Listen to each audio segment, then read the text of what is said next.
चलिए बच्चों, बात करते हैं हम कॉन्ग्रुएंट ट्रायंगल के बारे में। क्लास 9th का टॉपिक है ये और चैप्टर नंबर 7 है। बच्चों को congruent triangle 6 chapter line and angles, 7 chapter congruent triangle, इनसे बड़ा डर लगता है हार्ड लगते हैं। तो ये हार्ड नहीं है, इसमें बस आपको क्या होगा, स्टार्टिंग में एक बार ऐसा लगेगा कि ये हर बार क्या हो रहा है, ये क्या हो रहा है। ऐसा कुछ नहीं है, आपको ना एक बेसिक बात पकड़ लेनी है। वो बेसिक बात मैं बताता हूँ। पहले कॉन्ग्रुएंट के बारे में बात करते हैं। कॉन्ग्रुएंट क्या होता है? कॉन्ग्रुएंट होता है, एक तरीके से समझो, कॉन्ग्रुएंट का मतलब होता है बस फोटोकॉपी, बिल्कुल डिट्टो सेम, प्रिंट बिल्कुल सेम, सब कुछ। जैसे आपने अपना आई कार्ड लिया, आई कार्ड की फ़ोटोकॉपी कराई, तो वो बिल्कुल लेंथ ब्रेथ हाइट सब कुछ, आपका नाम वाम फ़ॉन्ट सब कुछ सेम आएगा, फ़ोटोकॉपी। आपने ताजमहल का चित्र लिया, उसका फ़ोटोकॉपी करा दिया, तो वो दोनों एक जैसे बिल्कुल। लेंथ ब्रेथ हाइट मेज़रमेंट में बिल्कुल सेम होना कॉन्ग्रुएंट कहलाता है। मेज़रमेंट में बिल्कुल सेम होना कॉन्ग्रुएंट कहलाता है। अब ये कॉन्ग्रुएंट वर्ड इन्होंने जोड़ दिया ट्रायंगल के साथ। जैसे मैं अभी बात कर रहा था ना, जैसे फोटोकॉपी के बारे में बात कर रहा था, तो ओरिजिनल और फोटोकॉपी बिल्कुल डिट्टो सेम है ना, दो क्वांटिटी है ना यहाँ पर, ओरिजिनल आई कार्ड और आपकी फ़ोटोकॉपी बिल्कुल सेम है, लेंथ ब्रेथ हाइट बिल्कुल सब कुछ सेम है। जो ये फोटोकॉपी होता है, अब ये फोटोकॉपी अगर हम ट्रायंगल में अप्लाई करते हैं, कॉन्ग्रुएंसी, कॉन्ग्रुएंट ट्रायंगल, तो इसका मतलब दो ट्रायंगल आपस में ऐसे जो लेंथ ब्रेथ हाइट एंगल सब कुछ सेम हो, उनको कहते हैं कॉन्ग्रुएंट ट्रायंगल। बिल्कुल डिट्टो सेम हो, लेंथ भी उतनी, सारी लेंथ बराबर, सारे एंगल बराबर, उसको कहते हैं कॉन्ग्रुएंट ट्रायंगल। आप 10th में एक टॉपिक पढ़ोगे, उसका नाम होगा सिमिलर।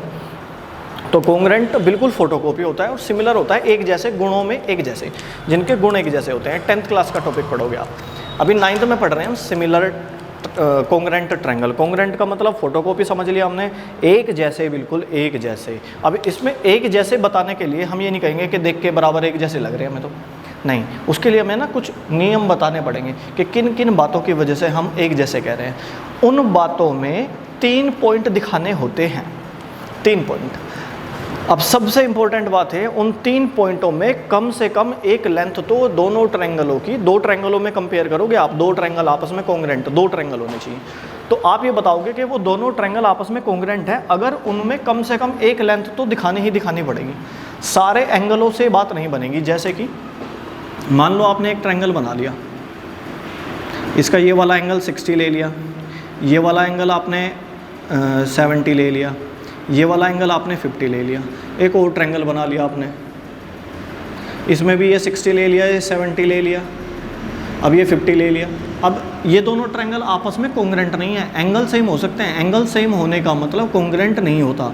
कम से कम एक लेंथ तो बराबर बतानी ही बतानी है। तो मैं हर बार यही ध्यान रखूंगा कि कॉन्ग्रुएंट बताने के लिए जो मैं 3 बातें बताऊंगा, उन 3 बातों में से, मतलब जो 3 बातें हम लेके चलेंगे, उन 3 बातों में से एक लेंथ तो होनी ज़रूरी है। कम से कम एक लेंथ तो हम बराबर लेके चलेंगे ही चलेंगे, वो तो नेसेसरी पार्ट हो गया। 2 लेंथ तो एक एंगल, या फिर तीनों लेंथ। देखो क्या क्या कंडीशन है, एक लेंथ 2 एंगल, हो गई 3 बातें। 2 लेंथ 1 एंगल, हो गई तीनों बातें। या तीनों के तीनों लेंथ बराबर हो, पहले ट्रायंगल की तीनों लेंथ दूसरे ट्रायंगल की तीनों लेंथ के इक्वल होगा, तो भी वो ट्रायंगल कॉन्ग्रुएंट होगा। तो 3 बातें बतानी हैं और उन 3 बातों के लिए हमें तुलना करनी पड़ेगी किन्हीं 2 ट्रायंगल्स की आपस में, और हमें ये बताना पड़ेगा कि इन दोनों ट्रायंगलों में कम से कम एक लेंथ तो बराबर है ही। 2 लेंथ से भी काम चल जाएगा तो एक एंगल होना चाहिए। अब इन पे अब 3 प्रॉपर्टी के लिए भी अभी इनमें थोड़ी थोड़ी सी बारीकी होने लगी। जैसे सबसे पहले क्या कंडीशन हुई कि एक ट्रायंगल है, फिर दूसरा ट्रायंगल दे दिया आपको, और इन्होंने बोल दिया कि ये ट्रायंगल का नाम है ABC और इस ट्रायंगल का नाम है PQR। इन्होंने कहा ये लेंथ इस लेंथ के इक्वल है, ठीक है जी। फिर इन्होंने कहा ये दूसरी लेंथ इस दूसरी लेंथ के इक्वल है, इन्होंने कहा ये तीसरी लेंथ इस तीसरी लेंथ के इक्वल है, ठीक है जी। सारी इंपॉर्टेंट बातें कर रहे हैं अभी हम, एक्सरसाइज अभी स्टार्ट करेंगे, पहले इन बातों पे गौर कर लेते हैं। ये ना धीरे धीरे कॉम्प्लिकेटेड फिगर देने लगेंगे आपको, वो पहचान करनी है आपको, देखते ही समझ में आए कौन सा ट्रायंगल है, कौन सा ट्रायंगल है, यूज़ करना है। तो हमें पता चल गया कि AB PQ के इक्वल है, BC QR के इक्वल है, AC PR के इक्वल है। पहली इसके इक्वल लिख दिया, दूसरी इसके इक्वल लिख दिया, और तीसरी लेंथ के इक्वल। अगर तीनों लेंथ आपस में बराबर हो जाती हैं तो इसको कहते हैं साइड साइड साइड कॉन्ग्रुएंसी नियम। ठीक है जी, साइड साइड साइड, तीनों साइड आपस में बराबर है, इसलिए क्या कहेंगे, पहली बात साइड, दूसरी बात साइड, तीसरी बात साइड, 3 बातें बतानी है ना, तो ये 3 बातें हो गई साइड साइड साइड।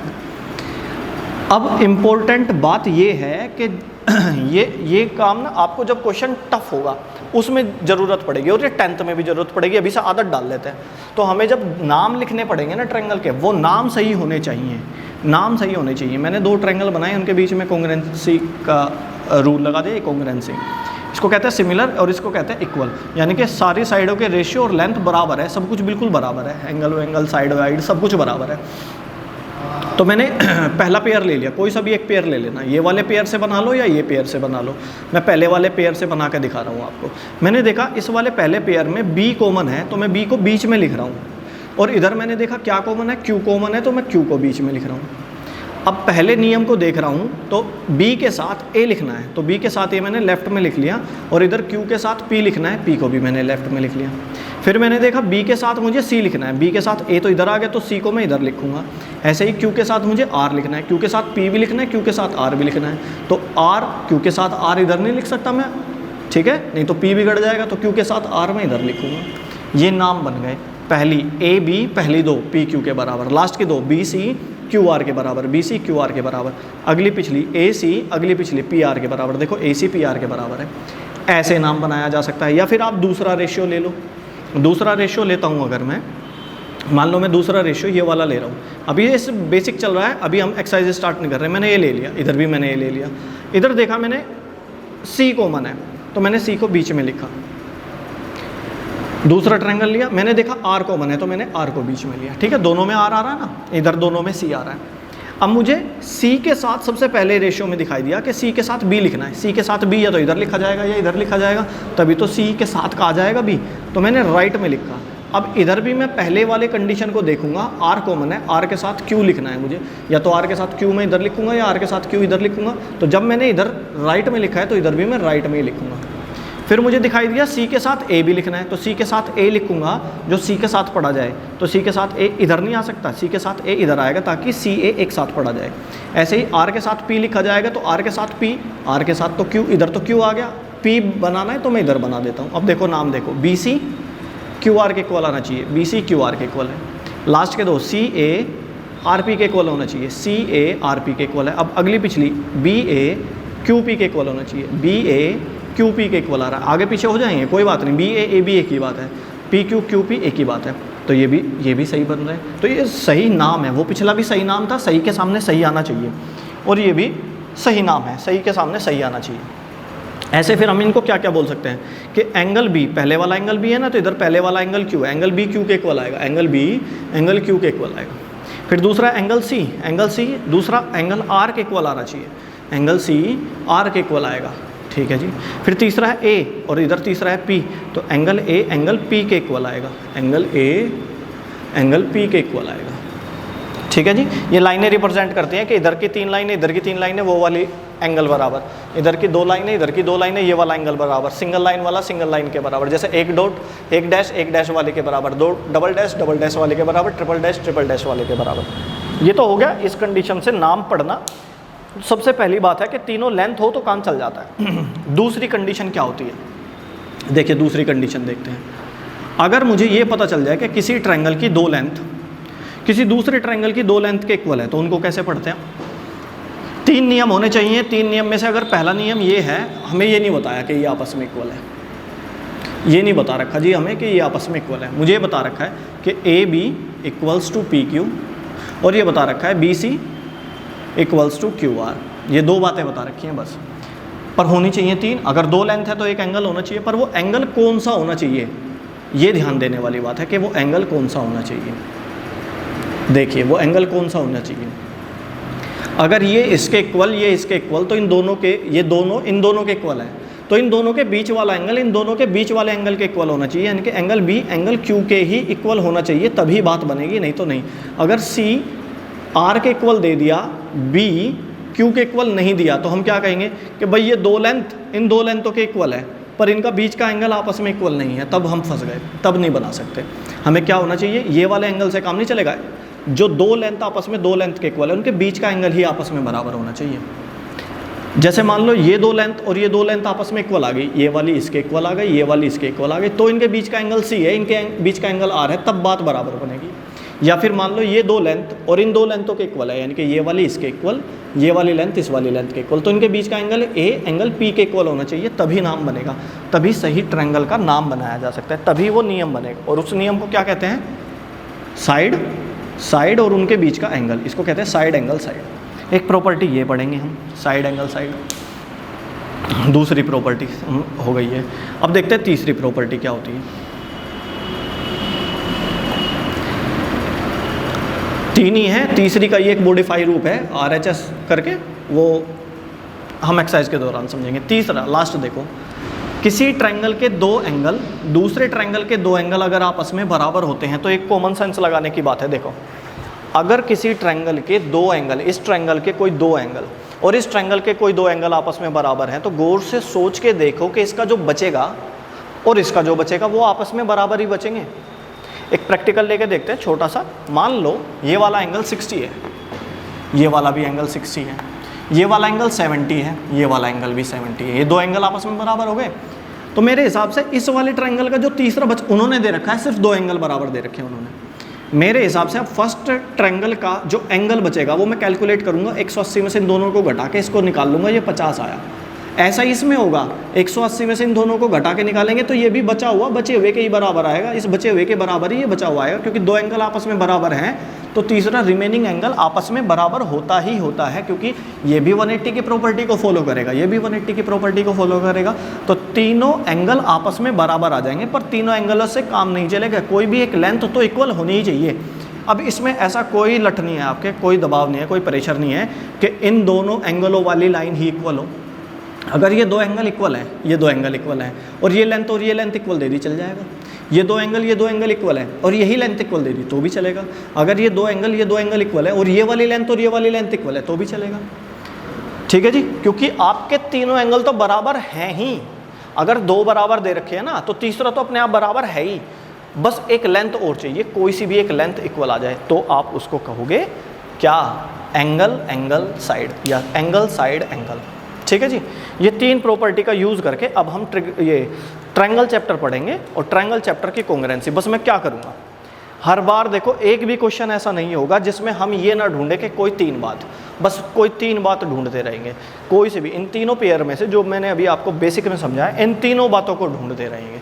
अगर आपको ये समझ में आ गया ना कि कौन से ट्रायंगल लेने हैं और कौन सी लेंथ इक्वल दे रखी है, कौन सी हमें यूज़ करनी है, तो वास्तव में आपको ये चैप्टर सबसे ईजी लगेगा।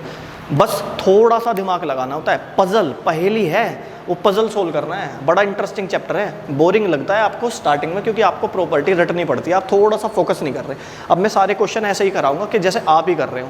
हम सोचेंगे कैसे हमें सोचना चाहिए, कैसे हमें प्रॉपर्टी ढूंढनी है और कौन से ट्रायंगलों को आपस में सिमिलर करना है, जिससे ये पता चल जाए ये पूछ क्या रहे हैं। कुछ क्वेश्चनों में तो सीधे सीधे बोल देते हैं इस ट्रायंगल को इस ट्रायंगल के सिमिलर करके दिखाओ, वो कॉन्ग्रुएंट करके दिखाओ, तो हमें सीधे सीधे पता है, हम उनमें ढूंढ लगते हैं। कुछ क्वेश्चनों में वो ट्रायंगल बताते ही नहीं, हमें अपने आप आइडिया लगाना पड़ता है कि किस ट्रायंगल को किस ट्रायंगल के कॉन्ग्रुएंट करके दिखाना है, ताकि जो बात पूछी जा रही है वो निकल के आ जाए।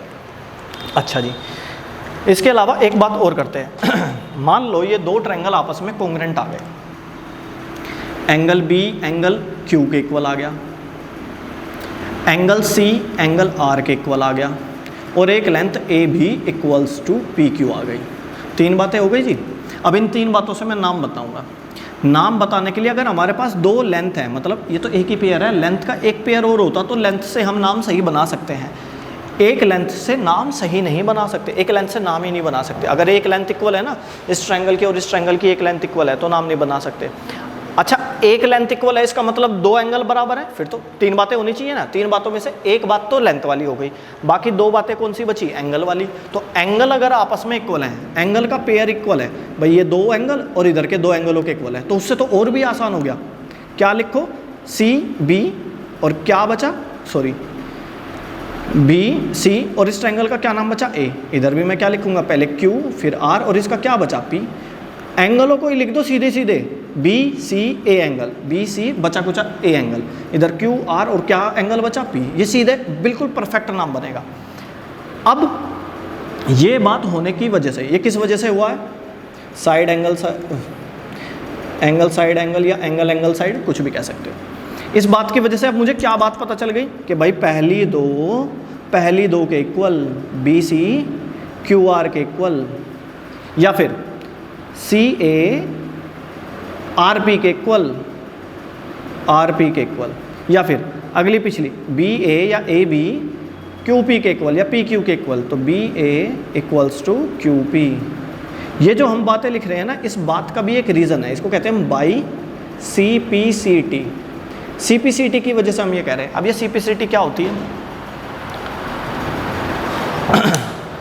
सी पी सी टी ये किस चीज़ की फुल फॉर्म है? बार बार आपको वो पूरी फुल फॉर्म नहीं लिखनी, इसलिए शॉर्ट में लिख देते हैं आप C P C T. Congruent triangle है ये, तो corresponding part of congruent triangle, corresponding part congruent triangle. Corresponding का मतलब क्या होता है? कोरेस्पोंडिंग का मतलब क्या होता है कि इस ट्रायंगल की शुरू की तो इस ट्रायंगल की भी शुरू की, इस ट्रायंगल की नीचे की तो इस ट्रायंगल की भी नीचे की, इस ट्रायंगल की थर्ड तो इसकी भी थर्ड। ये मैंने कॉन्ग्रेंट ट्रायंगलों को मैंने कोरेस्पोंडिंग पार्ट लिया है, ये कोरेस्पोंडिंग लिया है पहले दो, तो इसको पहले दो ही लेना, कोरेस्पोंडिंग कहलाता है। मैंने लिया लास्ट के दो, तो इधर भी अगर मैंने लास्ट के दो लिया, इसको कहते हैं कोरेस्पोंडिंग पार्ट। अगर इसका मैंने फर्स्ट और लास्ट लिया, तो इधर भी फर्स्ट और लास्ट लिया, इसको कहते हैं कोरेस्पोंडिंग। जैसा उधर करा ऐसा इधर करा, इसको कहते हैं कोरेस्पोंडिंग। तो corresponding part of congruent triangle इसलिए आपस में इक्वल होते हैं। ठीक है, प्रैक्टिकली सोच के देखो, रटने की जरूरत नहीं है, ये चैप्टर बड़ा ईजी लगेगा आपको। अब अगली वीडियो में बात करते हैं एक्सरसाइज के क्वेश्चंस की, 7 पॉइंट एक्सरसाइज स्टार्ट करेंगे।